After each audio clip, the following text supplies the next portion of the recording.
मेरे ताया चौधरी इरशाद अली के 3 बेटे थे। बड़े बेटे उस्मान ने मैट्रिक के बाद तालीम को खैरबाद कहा और ड्राइविंग सीखने के बाद गाड़ी चलाने लगा, जबकि छोटे बेटे एहसन और अयाज अभी पढ़ रहे थे। एहसन FA का और अयाज मैट्रिक का तालिब इल्म था। तीनों भाइयों की एक ही बहन थी जो सबसे छोटी थी। उसका नाम माहिरा था। चौधरी साहब को अपने बच्चों से बड़ी मोहब्बत थी और वो उनकी हर ख्वाहिश पूरी करते थे।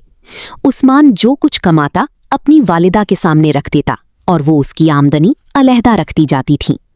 2 साल बाद ताया अब्बू और ताई ने समीना की सूरत में एक खूबसूरत बहू ढूंढ ली और उसे धूमधाम से ब्याह कर घर ले आए। अयाज और माहिरा बहुत खुश थे कि उन्हें ऐसी अच्छी भाभी मिली थी। भाभी को देखकर एहसन का भी दिल चाहता कि उसकी भी दुल्हन आए। वो अब BA में था। एक दिन सुबह कॉलेज जा रहा था कि रास्ते में एक किताब पड़ी मिली। वो उसे उठाकर देखने लगा। तभी सामने से एक लंबे कद वाली खूबसूरत लड़की वापस पलटती दिखाई दी। उसने करीब आकर कहा, ये मेरी किताब है। किताब लौटाते हुए एहसन ने उस पर लिखा हुआ नाम पढ़ लिया। वो उसी के कॉलेज की तालिबा थी और उसका नाम रमशा था। एक दिन कॉलेज से छुट्टी के बाद वो बाहर आ रहा था तो पीछे से रमशा आती दिखाई दी। वो चुपचाप आगे बढ़ गई, फिर थोड़ी दूर जाकर वापस आई और कहा, उस रोज मैंने आपका शुक्रिया अदा नहीं किया था, आपका शुक्रिया। ये कहकर वो तेजी से चली गई। एहसन ने बहुत दिन सोचा, मगर वो रमशा से बराह रास्त बात करने की जुर्रत ना कर सका।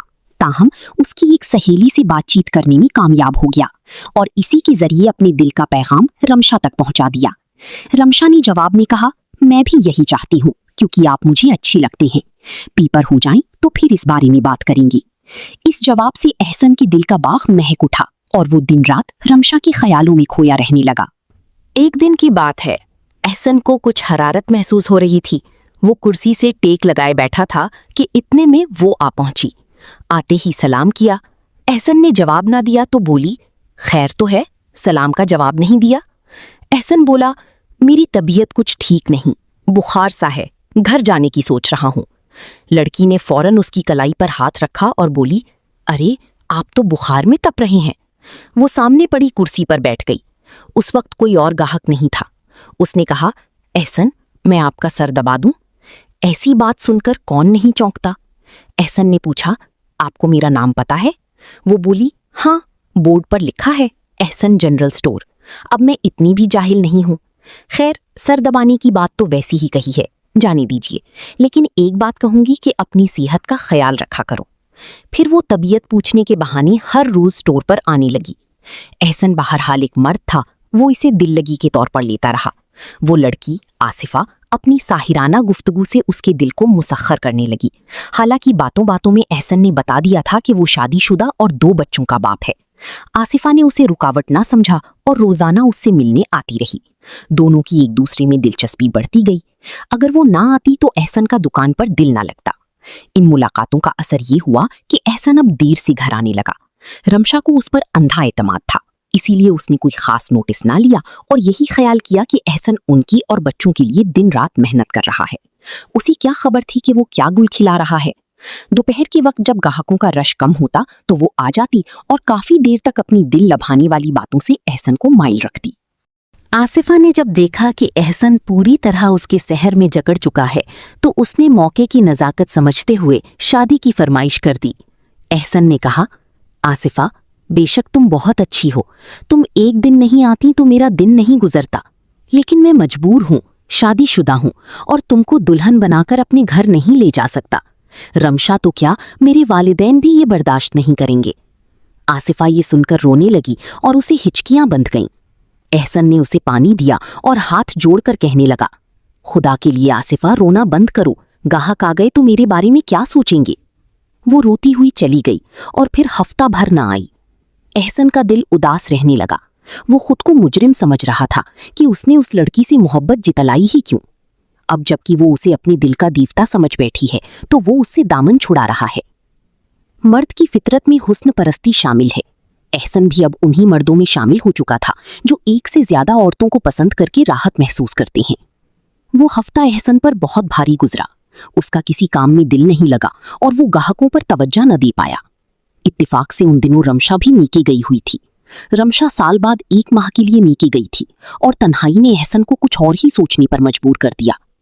हफ्ते बाद आसिफा खुद ही आ गई। शायद वो सदमा सहार नहीं पा रही थी, क्योंकि उसे वाकई एहसन से मोहब्बत हो गई थी। एहसन एक नरम दिल शख्स था। वो आसिफा के आंसू न देख सका और उसे दूसरी बीवी बनाने का फैसला कर लिया। ताहम उसने आसिफा को समझाया कि कुछ दिन सब्र करो, दुकान के पीछे मेरा एक प्लॉट है, मैं 15 दिन के अंदर वहां एक कमरा बनवा लूंगा, फिर तुमसे निकाह करूंगा। इन्हीं दिनों रमशा की तबीयत खराब हो गई और उसने फोन करके बताया कि वो अभी 1 माह मजीद अम्मी के पास रहना चाहती है, क्योंकि वहां बच्चे भी संभल जाते हैं और डॉक्टर ने उसे मुकम्मल आराम का मशवरा दिया है। बीवी घर से ज्यादा दिन गैर मौजूद रहे तो ऐसे हादसात हो जाते हैं और खाली घोंसले में कोई और चिड़िया बसेरा कर लेती है। एहसन ने वाकई 15 दिनों में वहां एक कमरा और किचन बनवा लिया और रमशा की गैर मौजूदगी में आसिफा से शादी कर ली। 2 माह बाद रमशा ने एहसन को फोन किया कि आकर मुझे ले जाओ, क्योंकि बच्चों की छुट्टियां खत्म हो रही हैं। लेकिन वो उसे लेने न गया, क्योंकि वो अपनी नई दुल्हन के साथ वक्त गुजार रहा था। आखिरकार रमशा बच्चों समेत खुद ही घर आ गई। उसने शौहर से शिकवा किया कि तुम लेने क्यों नहीं आए। एहसन ने टालते हुए कहा कि मैंने स्टोर के पीछे जगह खरीदी थी, वहां मकान तामीर करवा रहा हूं। उस वक्त तो वो कह गया, लेकिन बाद में उसे फिक्र हुई कि जब रमशा उस मकान का पूछेगी तो क्या जवाब दूंगा। रमशा ने ये सोचकर ज्यादा कुरीद न की कि शायद वो मकान उन्हीं के लिए बन रहा होगा। जब दूसरी बीवी आ जाए तो पहली से पहलूतही करना पड़ती है, क्योंकि नई साथी को भी वक्त देना होता है।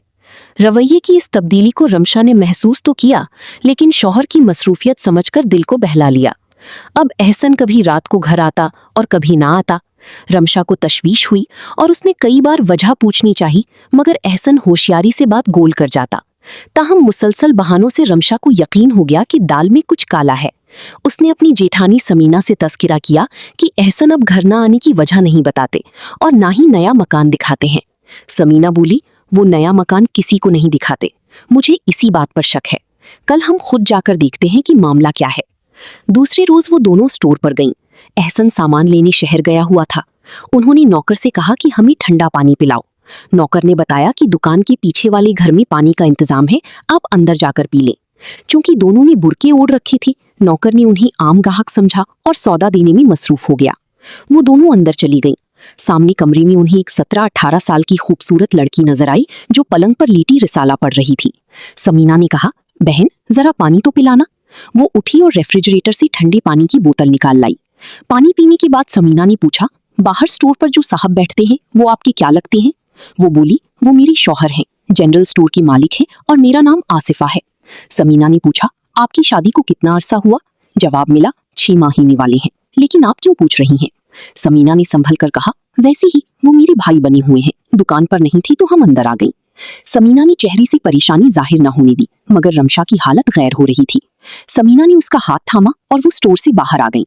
अब रमशा से जब्त न हो सका और उसकी आंखों से आंसू जारी हो गए। समीना ने उसे हौसला दिया कि घर चलकर जी भर के रो लेना। घर पहुंचते ही रमशा जेठानी की गले लगकर फूट फूट कर रोने लगी। उसे यकीन नहीं आ रहा था कि उस पर फिदा होने वाला एहसन किसी और का असीर हो गया है। सिसकियों की आवाज सुनकर ताईजान रिमशा के कमरे की तरफ भागी कि क्या हुआ? जो बहू हमेशा हंसती मुस्कुराती रहती थी, वो आज इस हाल में क्यों है? जब ताई ने दूसरी शादी का सुना तो वावेला मच गया। शोर सुनकर चौधरी साहब स्टोर पहुंचे और एहसन को पकड़कर घर लाए। घर लाते ही बेटे के मुंह पर थप्पड़ मारा और गरज कर पूछा, नालायक, ये बता मेरी इस बहू में क्या कमी थी जो तूने दूसरी शादी कर ली?